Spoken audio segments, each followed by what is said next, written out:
Olá, é hora de conferir os destaques da semana entre os julgamentos do plenário do Supremo Tribunal Federal, aqui da TV Justiça. É o Plenárias que está começando.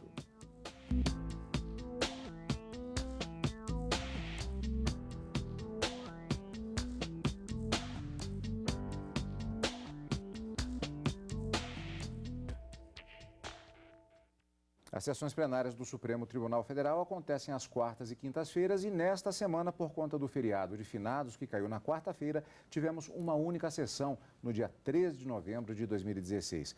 Karina, única sessão, mas que deu início a 2 julgamentos importantes, principalmente aquele que trata da linha de substituição da Presidência da República. Exatamente, Cadu. Esse foi o ponto nevrálgico da sessão plenária da quinta-feira, única, como você disse, essa semana, em que os ministros iniciaram, já se tem uma maioria formada em relação aos votos para entender que tanto o presidente da Câmara dos Deputados como o presidente do Senado da República, enquanto substitutos do presidente da República diante de uma impossibilidade, de uma ausência ou de uma impossibilidade de exercer o mandato, não podem ser réus em processo criminal aqui no Supremo Tribunal Federal. Não obstante exista essa maioria já formada, o julgamento ainda não foi encerrado em razão de um pedido de vista do ministro Dias Toffoli e que deve ser retomado quando o processo, o seu voto já estiver aparelhado e disponível para o retorno desse assunto ao plenário do Supremo Tribunal Federal.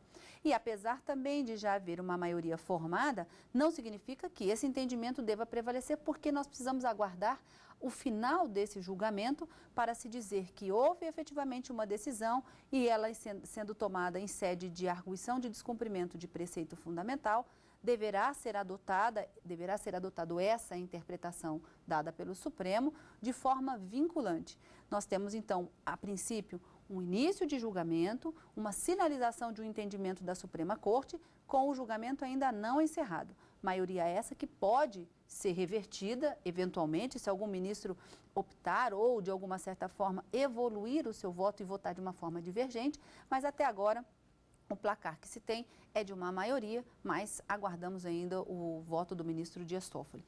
E um outro julgamento também que acaba, de uma certa forma, afetando os entes federativos, União, Estados, municípios, Distrito Federal e suas autarquias e fundações públicas, é o questionamento de uma lei que permite que as certidões de dívidas ativas desses entes federativos podem ser protestadas. E o protesto desses títulos é a arguição de inconstitucionalidade nessa ação direta que teve o início de julgamento também na quinta-feira, mas não foi concluído em razão já do adiantado da hora da sessão plenária, que já passava das 6 da tarde, e que a ministra Carmen Lúcia preferiu suspender o julgamento para a retomada de votos na próxima semana. Isso já é uma promessa de que na próxima quarta-feira haja a retomada do julgamento dessa ação direta de inconstitucionalidade, que a princípio vai mantendo a sua constitucionalidade por uma maioria ainda não absoluta, 4 votos seguindo o ministro Luiz Roberto Barroso, no sentido de que a norma é constitucional, o protesto é válido e não se trata de uma sanção política, ao contrário do que o ministro Edson Fachin e o ministro Marco Aurélio entenderam, já abrindo essa divergência. 2 julgamentos, resultados ainda não obtidos, mas com expectativa de retorno dessa ação direta de inconstitucionalidade na próxima semana. Pois é, a continuação desses julgamentos você vai acompanhar aqui na TV Justiça. Por hora, vamos ver como foi a sessão plenária desta quinta-feira. Primeiramente, o plenário do Supremo Tribunal Federal começou a julgar naquela sessão se réus em ação penal podem ocupar a linha de substituição do presidente da República, como já adiantamos. Até agora, 6 dos 11 ministros votaram contra essa possibilidade. O julgamento foi suspenso por um pedido de vista do ministro Dias Toffoli. O plenário está analisando uma ação em que o partido Rede Sustentabilidade alega que é inconstitucional que parlamentares que respondam à ação penal no próprio STF estejam na linha de substituição do presidente da República, podendo assumir o cargo em caso de ausência. Hoje, caso o presidente se ausente do país, ou seja afastado, a substituição ocorre nesta ordem. Primeiro, o presidente da Câmara, depois o do Senado e, em seguida, os ministros do STF. Trata-se de preservar a imagem do Estado brasileiro, a partir da premissa de que determinadas manchas, determinadas suspeitas, determinadas nódoas, elas abalam a imagem interna e internacional do Estado brasileiro. Portanto, ninguém pode ocupar um cargo que dê acesso à chefia de Estado se contra essa pessoa pesar uma ação penal instaurada por essa Suprema Corte. Suprema Corte que tem sido muito cautelosa na admissão das ações penais. Para o Procurador-Geral da República, Rodrigo Janot, réu em ação penal não pode ocupar cargo na ordem de substituição do presidente, quer a acusação tenha sido recebida pelo Supremo ou por outro órgão do Judiciário. O Legislativo tem que ser presidido por cidadãos que estejam plenamente aptos a exercer todas as funções próprias dessa magna função. A atividade política é muito nobre e deve ser preservada de pessoas envolvidas com atos ilícitos, ainda mais quando já sejam objeto de ação penal em curso na Suprema Corte do país. O relator ministro Marco Aurélio votou pela procedência da ação. Recebida a denúncia, tem-se como automática a suspensão das funções exercidas. Então, decorre do sistema constitucional ser indevido quem se mostre réu em processo crime ocupar o relevante cargo de presidente da República. Pois bem, na linha de substituição do presidente e do vice-presidente da República considerado impedimento, devem ser chamados para o exercício do cargo sucessivamente o presidente da Câmara dos Deputados, o do Senado Federal e o do Supremo. Essas presidências onde estão ocupadas por pessoas que não tenham contra si a condição negativa de réu, que possam impedir do presidente e o vice-presidente da República, ou no caso de vacância dos cargos, assumar a cadeira presidencial, fazendo-o, é certo, de forma temporária, substituição e não sucessão. A linha de substituição, embora envolva cidadãos, diz respeito aos poderes legislativo e judiciário, mais precisamente à Câmara dos Deputados, ao Senado e ao Supremo. O preceito constitucional é cogente, não contemplando substituição do titular de qualquer das presidências referidas, nem a possibilidade de impedido primeiro da ordem de substituição vir a ser chamado subsequente, com a quebra do sistema, com menosprezo para esta ou aquela casa. Repita-se, a previsão encerra ênfase à importância das casas legislativas e deste tribunal. Está excluída a substituição do titular da cadeira de presidente da Câmara, do Senado, do Supremo, bem como passasse ao segundo da cadeia de substitutos ante o fato de o primeiro, na ordem preferencial ditada pelo texto da Constituição Federal, ser réu. Os detentores dos cargos que viabilizam a substituição, unicamente eles, os titulares, devem guardar necessariamente a possibilidade de virem a exercer o cargo de presidente da República. Ante o alcance do texto constitucional, julgo procedente o pedido formalizado na inicial desta arguição de descumprimento de preceito fundamental para assentar o entendimento segundo o qual aqueles que figurem como réus em processo crime no Supremo não podem ocupar cargo cujas atribuições constitucionais incluam a substituição do presidente da República. É como voto. Até o momento, 5 ministros acompanharam o relator.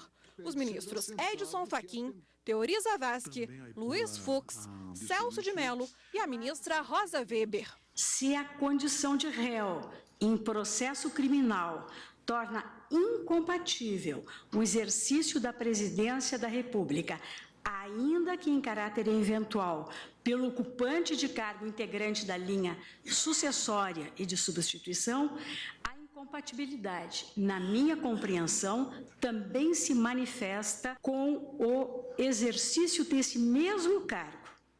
É dizer, a assunção ou a permanência em cargo na linha sucessória da presidência da República exige do seu ocupante que esteja apto a ocupar a qualquer tempo a presidência, caso isso se faça necessário.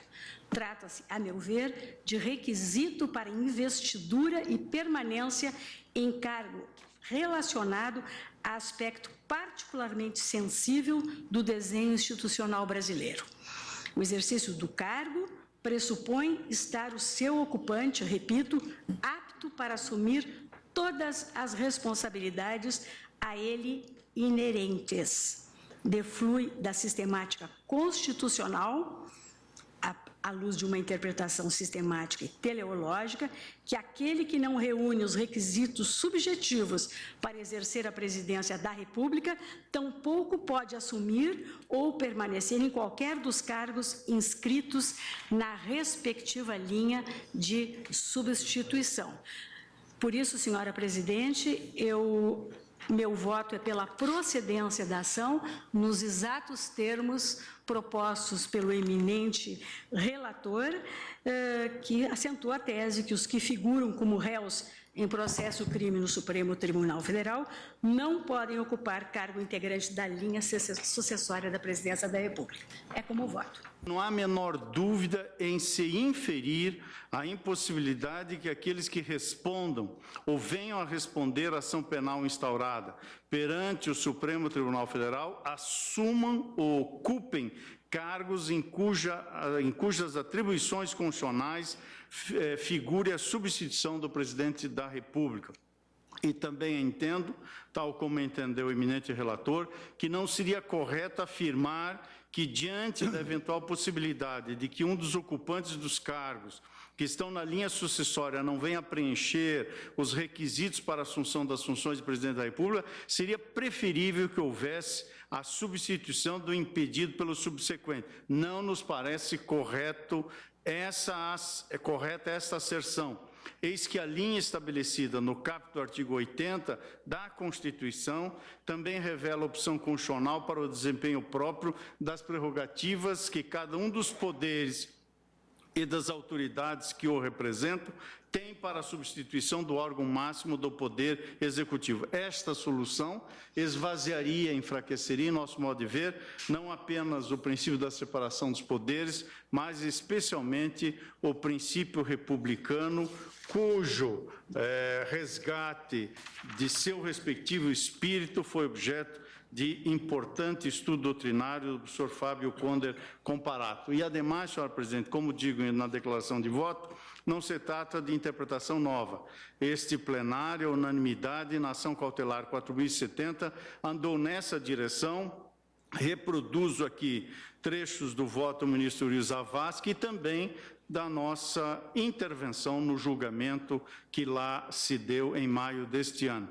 E, portanto, senhora presidente, entendo que é nítida a violação aos preceitos fundamentais invocados, quais sejam o princípio da República, artigo 1º caput, e separação de poderes, artigo 2º da Constituição da República Federativa do Brasil, e também voto pela procedência integral da presente arguição de descumprimento de preceito fundamental, assentando a impossibilidade já acolhida pelo eminente relator, a quem tenho a honra de acompanhar. É como voto, senhor presidente. Ainda não há data para que o julgamento seja retomado.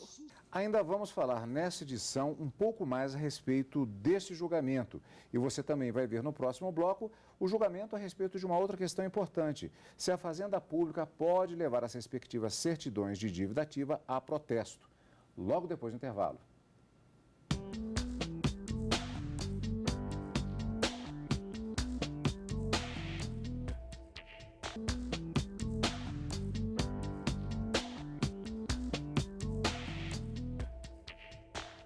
Estamos de volta com o Plenárias, com os destaques da sessão plenária desta quinta-feira no plenário do Supremo Tribunal Federal.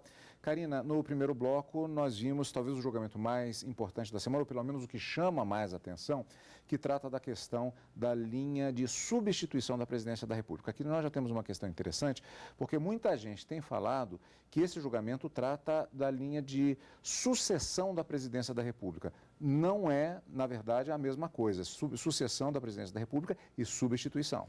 Isso tem a ver com o caráter permanente ou temporário em que se ocupará essa presidência da República no lugar do presidente, caso ele esteja ausente ou impossibilitado de alguma forma de exercer o mandato para o qual ele foi eleito. Então, nós temos, a Constituição determina que a ausência do presidente da República, ou de uma forma temporária ou definitiva, ele vai ser sucedido pelo seu vice. Então, o vice-presidente da República é o sucessor natural do presidente, do chefe do Poder Executivo, que vai assumir a presidência até o término do mandato.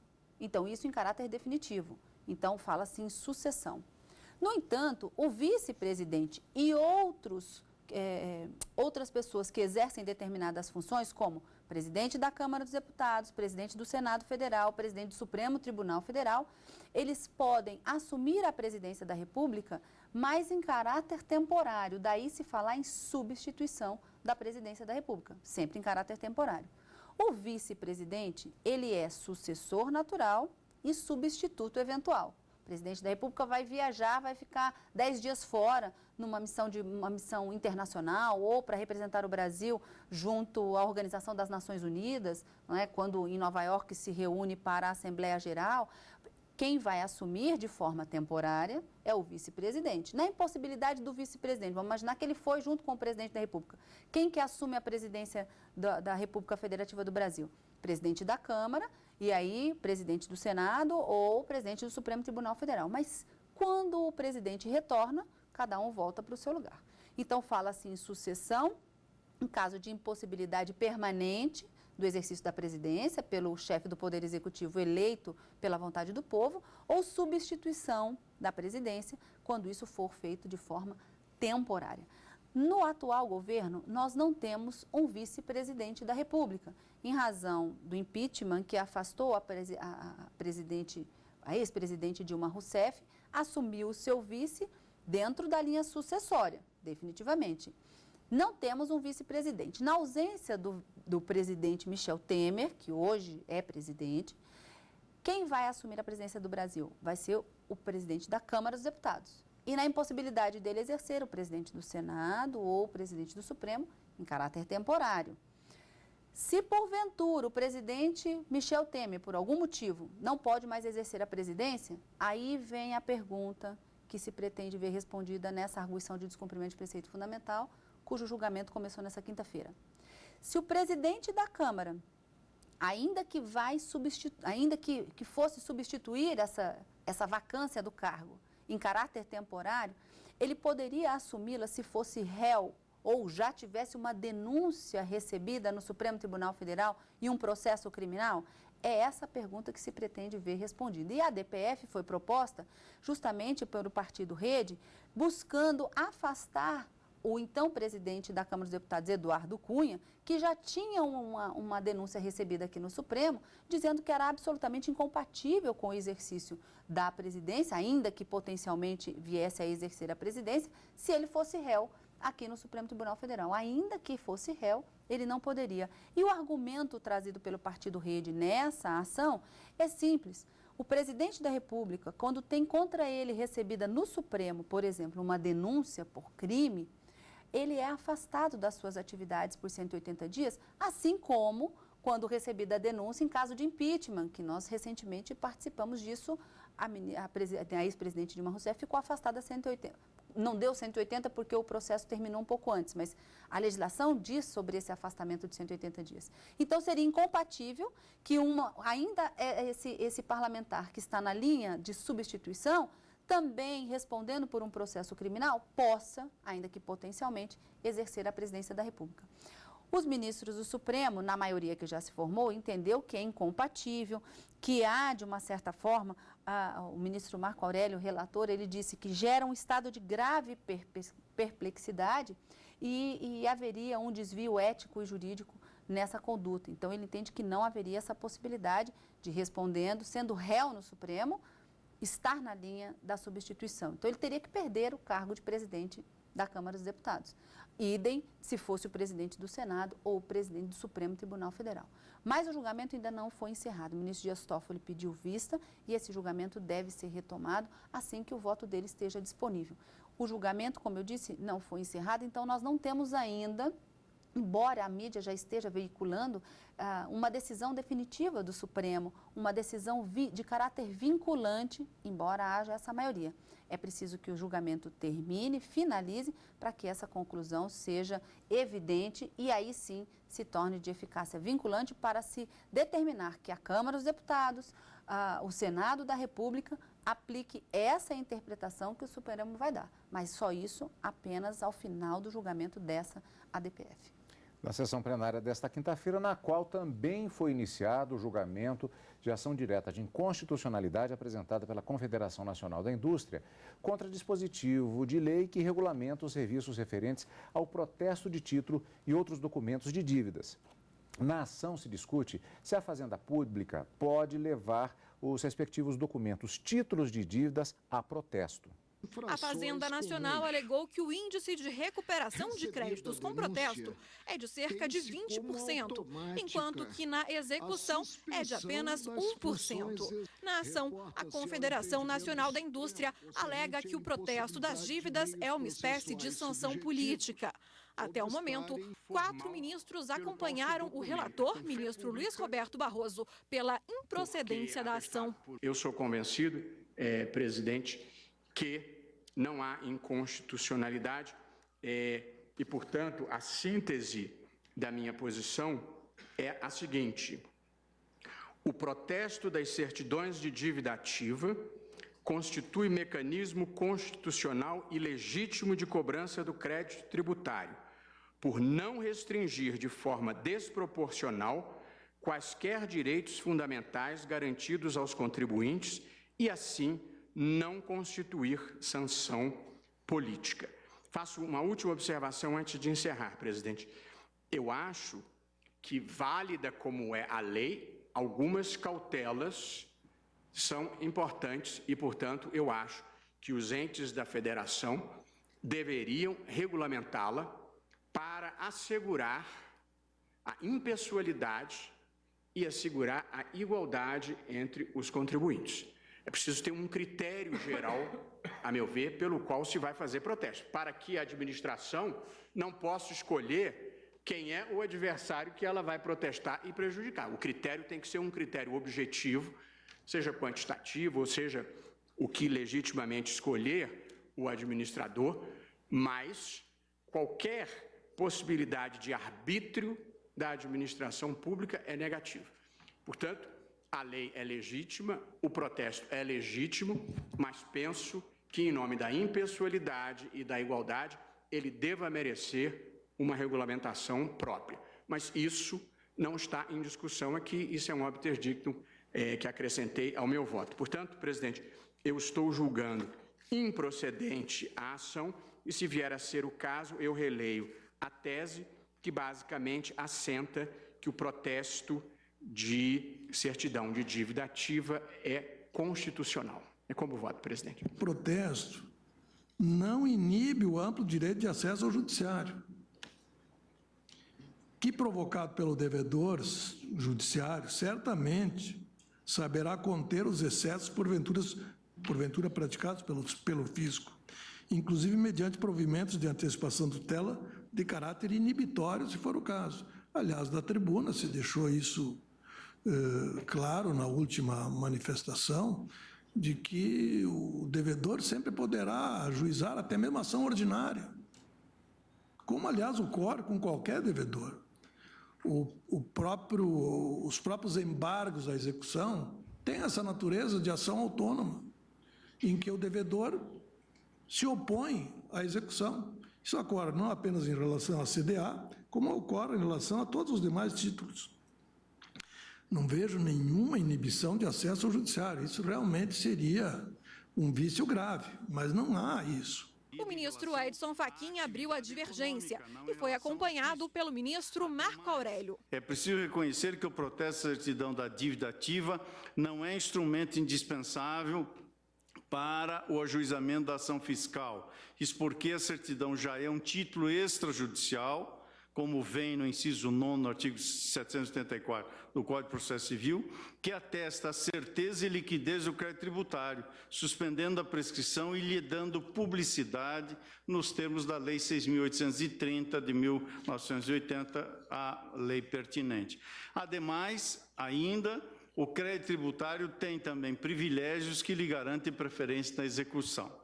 Portanto, não vejo como sustentar esta possibilidade. Entendo que, sendo dispensável o protesto para o ajuizamento da execução, a utilidade do protesto restringe aos efeitos que não decorrem da lei, mas de práticas do mercado. E é, portanto, à luz dessa restrição nas atividades privadas que se examina se o protesto da certidão poderia estender seus efeitos para além da execução fiscal. Tenho para mim, pedindo todas as vezes ao ilustre ministro Luiz Roberto Barroso, que a resposta se afigura negativa, ao menos à luz dos enunciados dessas 3 súmulas, que entendo não tenham sido revogadas por esta Corte. Presidente, os exemplos citados da tribuna quanto à liquidação de débitos que foram levados a protesto provam para mim, em demasia, o objetivo visado. O objetivo visado não foi outro, senão compelir coercitivamente, sob o ângulo político, o devedor a satisfazer o débito existente. Talvez, se não será o caso, porque aproximamos-nos aí da maioria para julgar improcedente o pedido formulado. Mas, considerada a premissa de meu voto, talvez chegássemos a mais um verbete, considerados os 3 que já revelam glosa coerção política, para alcançar-se a satisfação de tributo, a edição de mais um verbete a revelar essa mesma coação política. Julgo procedente o pedido formulado, quer sob o ângulo formal, quer sob o ângulo material, sem impor custas à Fazenda. O julgamento vai ser retomado na próxima quarta-feira. E estes foram os destaques da semana no plenário do Supremo Tribunal Federal e já com encontro marcado na próxima semana, como sempre, né, Karina? Na próxima semana, na quarta e na quinta, ao vivo, no Direto do Plenário, e no final de semana com plenárias. Obrigado pela sua companhia, como sempre. E continue conosco na TV Justiça.